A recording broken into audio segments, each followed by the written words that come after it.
Hello everyone, I am Crawlers. Now watch me make this shot.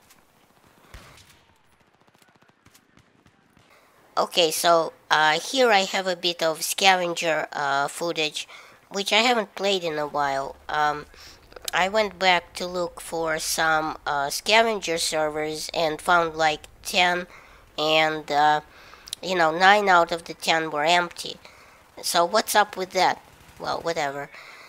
This footage wasn't too bad. I mean, it wasn't Mongol FPS good, but, not my usual fumbling around in my pants looking for my gun either. So, keep an eye out for a few close calls. Now, I'd like to make the follow-up on my video breakdown of the first gameplay of Battlefield 4. A couple of things I wanted to add to it, and a couple of things that lvlcap said in his video really interested me. The thing is, it didn't occur to me then, but seems relevant now.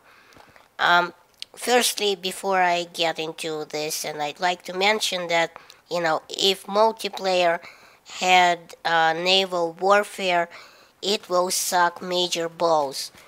I mentioned this before, but basically my reasoning is that games should stick to one topic and not branch out. So long story short, I don't want to see a Silent Hunter Field 4. Okay, now what I would like to see as far as the weapons go, the super shorty, the shotgun for breaching, that was a nice touch. That appeared in the trailer for Battlefield 4. I look forward to having fun with that one. The multiple grenade launcher, well, it should be fun too, and it seems like it wouldn't be too much of a throw weapon, because, the single player, what they showed us, it was used to take down some walls, and it did, but it didn't harm anyone behind those walls.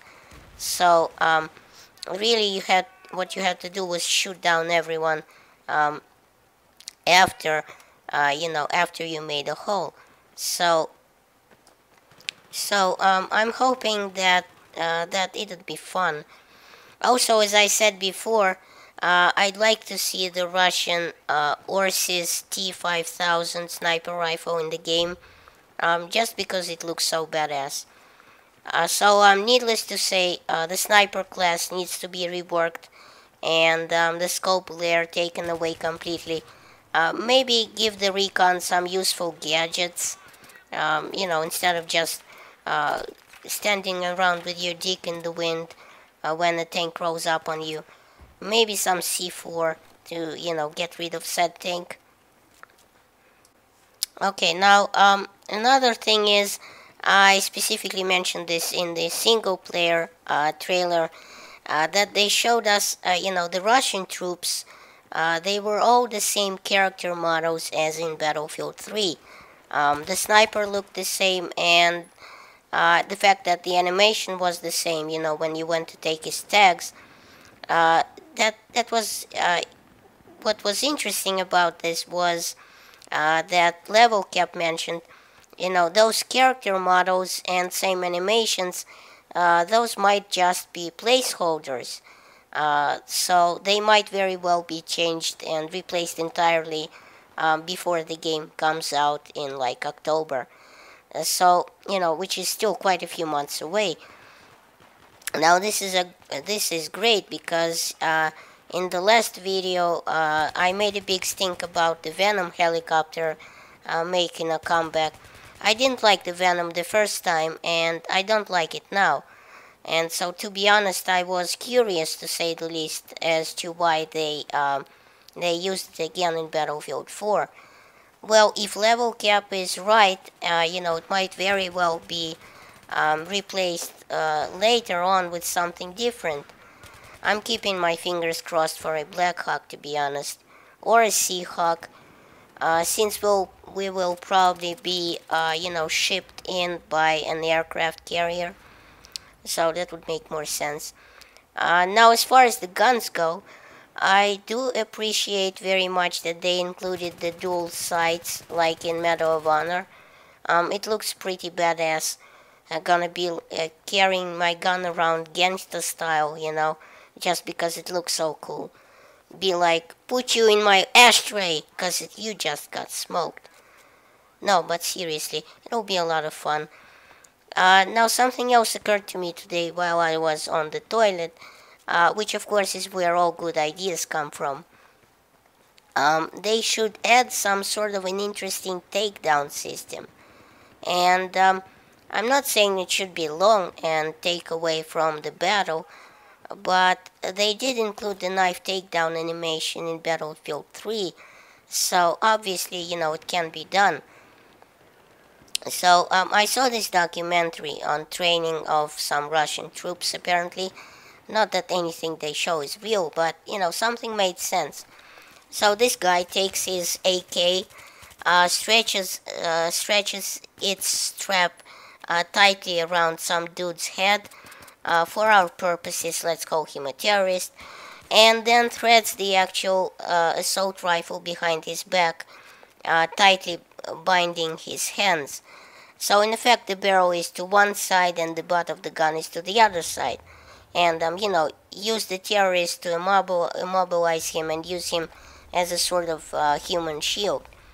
Now, doesn't that sound nice to you? I mean, Russians don't need bulletproof vests. A bulletproof vest wears a Russian for protection. So, this is a little elaborate and ain't nobody got time for that. So, especially in the middle of battle. But I did have an idea. If anyone remembers the cool animation in single player where Blackburn was in the subway car and grabbed the henchman with the shotgun on his back, well, he blasted through a window and kicked him right out of that window. Well, let's say you have a shotgun, right? And you come up to a guy, to an enemy and behind him and he doesn't hear you. Well, you kick in his knee, right? And at the same time, you grab his head with your shotgun and you yank back hard.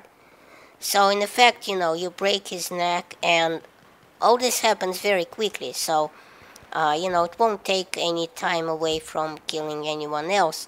So you can, get right back into battle. Also, an option for any weapon, I think, should be a good fast hit with the butt of the gun. I mean, if you run out of ammo, which happens to the best of us, you're basically standing there all wide-eyed and Bambi-like. Well, if the enemy is close enough, you should be able to hit him, to take him down. Battlefield 3 was, the first game where I was introduced to the animated takedown. And I'm thinking this is a pretty great idea. And there's a ton of fun should it be, explored. So, yeah, those are my ideas. Tell me what you think about them. And as always, please subscribe, share, and rate this video. And check out my other videos at the end of this one. Thanks.